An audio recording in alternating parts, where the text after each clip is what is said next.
অগাস্টের শেষ সপ্তাহেই ভারত সফর করতে পারেন প্রধানমন্ত্রী তারেক রহমান। সম্প্রতি ঢাকা দিল্লিতে দুই দেশের শীর্ষ পর্যায়ের কূটনৈতিক তৎপরতার ঘটনায় এমনটাই দাবি করছে ভারতের অনলাইন সংবাদ মাধ্যম north east news.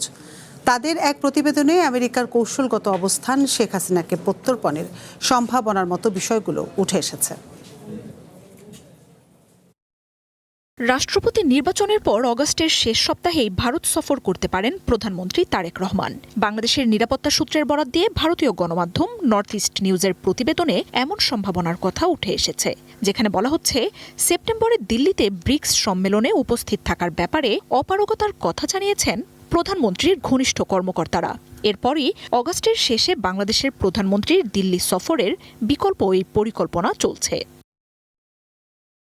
North east নিউজের প্রতিবেদন বলছে, এমন সময় এই পরিকল্পনার কথা সামনে এসেছে যখন দিল্লিতে নিরাপত্তা উপদেষ্টা অজিত দোভালের সাথে টানা 2 দিন বৈঠক করেছেন আমেরিকার প্রেসিডেন্টের বিশেষ দূত সার্জিও গোর। এরই মধ্যে মঙ্গলবার ভারতের প্রধানমন্ত্রীর সাথে দেখা করেছেন ঢাকায় নিযুক্ত দেশটির হাই কমিশনার দীনেশ ত্রিবেদীও। এর মাত্র একদিন আগেই ঢাকায় প্রধানমন্ত্রী তারেক রহমানের সাথে সাক্ষাৎ করেন ত্রিবেদী। এই মাসের শুরুতেই বাংলাদেশ সফরে ভারতের হাই কমিশনারের সাথে দেখা করেছিলেন সার্জিও গোর।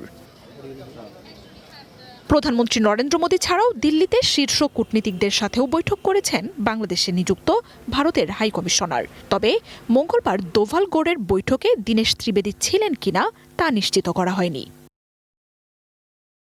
নর্থ ইস্ট নিউজের প্রতিবেদনে উঠে এসেছে পালিয়ে ভারতে আশ্রয় নেয়া ক্ষমতাচ্যুত প্রধানমন্ত্রী শেখ হাসিনার প্রসঙ্গও। সম্প্রতি ঢাকা সফর করা ভারতের 4 সদস্যের গোয়েন্দা ও নিরাপত্তা দল অদূর ভবিষ্যতে শেখ হাসিনার ফেরত আসার একটি প্রাথমিক পরিকল্পনা করছে বলেও দাবি করা হয়।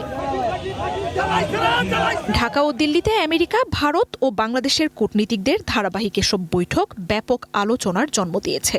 বাংলাদেশের পরিবর্তিত রাজনৈতিক ও নিরাপত্তা পরিস্থিতি এসব আলোচনার কেন্দ্রে কিনা তা নিয়ে নানা গুঞ্জন উঠেছে। যদিও অজিত দোভাল, সার্জিও গোর বা দীনেশ ত্রিবেদীর বৈঠকে শেখ হাসিনা ইস্যু ছিল কিনা তা আনুষ্ঠানিকভাবে নিশ্চিত করেনি কোনো পক্ষই। ক্ষমতাচ্যুত শেখ হাসিনাকে প্রত্যর্পণে সমঝোতায় আমেরিকার সরাসরি কোনো সংযোগের তথ্যও উঠে আসেনি।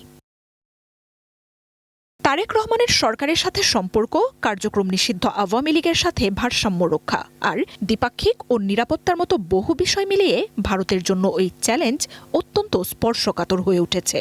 অগাস্টে প্রধানমন্ত্রী তারেক রহমানের সফরের সম্ভাবনা, দুই দেশের সম্পর্কের পরিস্থিতি, অজিত দোভালের সাথে সার্জিও গোরের বৈঠক, শেখ হাসিনার প্রত্যর্পণের মতো বিষয়ে মঙ্গলবার ভারতের পররাষ্ট্র মন্ত্রণালয়ের মুখপাত্রকেও প্রশ্ন করা হয়। তবে মুখপাত্র রণধীর জয়সওয়ালের কৌশলগত ও কূটনৈতিক উত্তরে ধোঁয়াশা রয়েই গেছে। মার্জিয়া উপমা, ওয়ান ইন্টারন্যাশনাল ডেস্ক।